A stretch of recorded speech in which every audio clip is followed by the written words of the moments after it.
You wrote this song, Zowie.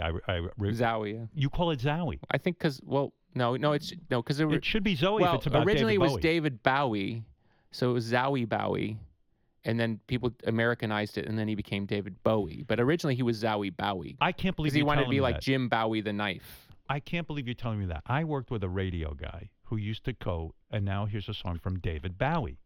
And I pulled him aside, and I said, listen, I said, maybe you don't care, but the guy's name is David Bowie. He goes, no, in England they say David Bowie. See? And I went, this fucking guy. I don't care what they say in England. It was Bowie. Oh, so it was Bowie. So technically it's Zowie Bowie, yeah. Wally, if you're listening, you were right. I see. So you call it Zowie because it rhymes with Bowie. Yeah, because you remember he named his son, who's now the director, Duncan Jones, he named him Zowie. Right. Yeah. So it's a little tribute to David. And you love David Bowie. Loved him. When I was writing the song, the opening chord sequence reminded me of like the kind of chords David. He'd do a lot of weird inversions. Right. And so I started thinking about David, and then it was probably not too long after he passed, or he was just in the air. And so he kind of rode shotgun with me when I was writing the song. I was sort of meditating in one part of my brain about David and the times that I met him. And then I was writing the song and this other thing, this kind of self-reflective thing.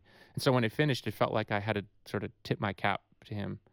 It's like a very personal way to say thank you. Yeah, man. Talk about thank you. I remember he never liked the album, but remember when he put out Live from Philadelphia? Yeah, the 74. That was my favorite album. That's a great album. I love that album. And I told him, and he was like, oh, I hate that album. And I was so shocked. And then he sent me an autographed album, which was very gracious. Yeah. And how did you get a relationship going with David Bowie? That's all I ever wanted. Didn't get to know him too well because he seemed very, very private. Right. But maybe that's the way he was with certain people. I don't know. You just loved his music. I loved him too. He was such a good person. Like, wow, he just astounded me with who he was. When did you get to meet him?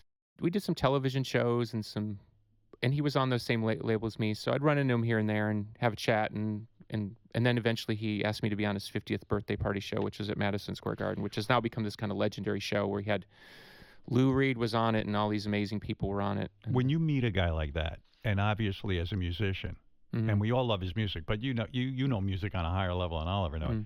Do you go hamana, like I don't know what to say to him, or do you start talking about music, or do you try not to talk about music so that he won't think you're a dick? You try not to be a fanboy. Yeah.